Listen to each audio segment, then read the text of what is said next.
बिस्मिल्लाहिर्रहमानिर्रहीम, अस्सलाम वालेकुम। मैं सरदार अवैस अशरफ खान आपसे मुखातिब हूँ। आप फेसबुक और यूट्यूब देख रहे हैं। रोशनी डल रही है, टोक्यो है मेरे इर्द गिर्द और बिल्डिंग्स का एक झुरमट है जिनके दरमियान में जो चीज़ आपको नज़र आ रही है, जापान पूरा जो है वो बना हुआ है सीवियो के जापान के चारों तरफ राउंड में। और जापान नीट एंड क्लीन इतना है कि आने वाले जो सयाह हैं, आने वाले जो मुसाफिर हैं, आने वाले जो फॉरनर हैं, वो यहाँ पे आके देख के तो सफाई को, क्लीन और नीट एंड क्लीन एरियाज़ को देख के दंग रह जाते हैं।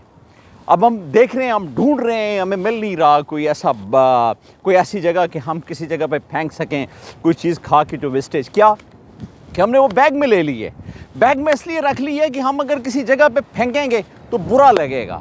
तो इस कौम ऐसे बनी है। आप देखें ना, आपको नज़र आएगा सीवियो के ऊपर कोई गंद नहीं पड़ा हुआ नज़र आएगा। टैक्स जो है और एम्प्लॉयर देता है, फॉरनर है, यहाँ का जो मर्जी है। आपने पासपोर्ट लेना है, आपने वीज़ा लेना है, आपको 2.5 लाख गवर्नमेंट ऑफ जापान को देना पड़ेगा।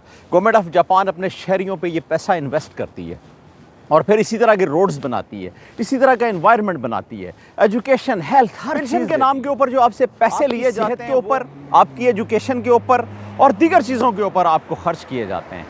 तो क्यों ना जापान ने इतनी तरक्की की है कि पिछले 50 सालों में जापान के अंदर वारदात का ना होना ही बहुत बड़ी तरक्की है। यानी यहाँ पे अगर आप देखें जापान में तो आपको चोर नज़र नहीं आएंगे, यहाँ पे आपको लॉकअप नज़र नहीं आएंगे, यहाँ पे आपको कानून इतना बड़ा है, इतना बुलंद है कि हर शहरी जो है वो कानून से खाइफ है।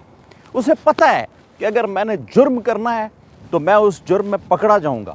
और फिर क्या होगा मेरे साथ वो होगा कि कानून के साथ मेरा खिलवाड़ करना, और फिर कानून मुझे उस शिकंजे में लेगा कि एक दफ़ा आपको पता चलेगा कि यार कानून जो है वो मुझ पे आजमाया जा रहा है।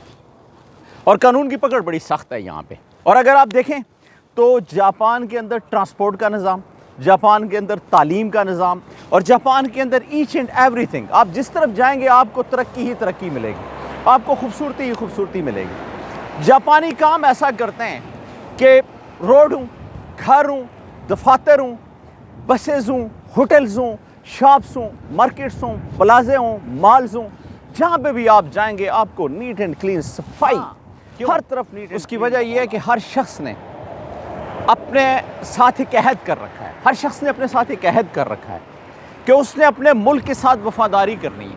यहाँ पे ऐसा नहीं है कि यार आपका जो हुक्मरान है वो कुछ और सोच रहा है, रियाया जो है वो कुछ और सोच रही है। यहाँ पे ये लोग जो हैं, ये लोग अपने मुल्क के साथ, अपने वतन के साथ और अपनी मिट्टी के साथ इतने वफादार हैं कि मिसाल नहीं मिलती। और अगर आपने पूरी दुनिया की तरक्की को देखना हो तो आप जापान को देखेंगे तो जापान आपको पहली सफ़ के अंदर नज़र आएगा। जापान आपको कम्पीट करता हुआ नज़र आएगा। जापान जो है वो इतना आगे, उसके जाने की सबसे बड़ी वजह क्या है? उसकी वजह यह है कि यूनिटी है, और फिर उसकी वजह रूल ऑफ लॉ जो है उसका इम्प्लीमेंटेशन है। यहाँ पे ऐसा नहीं है कि कोई कानून बन गया है तो बस आप जो मर्ज़ी कर लें। अगर आपके पास you have not driving licence, आप ड्राइविंग नहीं कर सकते हैं। अगर आपके पास ड्राइविंग लाइसेंस नहीं है आप ड्राइविंग नहीं कर सकते हैं। लेकिन हमारे यहाँ बहुत सारे ऐसे ममालिक हैं जिनके अंदर, ख़ासकर हमारे पाकिस्तान के अंदर, कोई भी बंदा हो तो वो ड्राइविंग करता है और उसके पास लाइसेंस नहीं होता, वो ड्राइविंग करता है। छोटे छोटे बच्चे ड्राइविंग कर रहे होते हैं। अब मैं जब खुद आया तो मेरा भी दिल कर रहा है कि यार रोज़ाना गाड़ियाँ चलाई जाएँ, एक से एक गाड़ी है हमारे पास, लेकिन चलाने को नहीं है। उसकी वजह कि कानून है। जब तक हमारे पास लाइसेंस नहीं होगा हम उस पूरे कवानीन को सीख नहीं पाएंगे, उस वक्त तक हम ड्राइव नहीं कर सकते। और अगर हम ड्राइव करेंगे हमारा वीज़ा कैंसिल होगा, हमारे ऊपर बहुत सख्त किस्म के कवानीन जो हैं वो लागू होंगे और हमें जो सज़ा और जज़ा का जो अमल है वो यहाँ पे बड़ा सख्त है। यहाँ पे कोई माफ़ी नहीं है, यहाँ पे कोई सिफारिश नहीं है, यहाँ पे कोई SHO किसी का वाकिफ़ कार नहीं है, यहाँ पे कोई हवालदार और ASI नहीं है, यहाँ पे कोई इस्टेब्लिशमेंट और सियासतदान का खेल चक्कर नहीं है। यहाँ पे एक ही बात है कि जो मुल्क के साथ मुखलिस है उसको अपने साथ चलाओ, जो मुखलिस नहीं है उसको कानून के रगड़े में लाओ। तो कानून, अगर यहाँ पे कानून बुलंद होता है और रियाया उस कानून के तबे होती है, उसके नीचे आती है। यहाँ पे कोई बड़ा और छोटा नहीं है, यहाँ पे कोई वज़ीर और मशीर नहीं है, यहाँ पे कोई गरीब और अमीर का चक्कर नहीं है। यहाँ पे सिर्फ एक ही बात है और वो ये है कि इंसाफ है। इंसाफ पे मबनी इस माशरे की अगर आपने खूबसूरती देखनी हो तो कभी आप जापान आएँ और विज़िट करें, आपको पता चलेगा कि कौमें कैसे बनती हैं। अब तक के लिए इतना ही, मिलते हैं अगली वीडियो।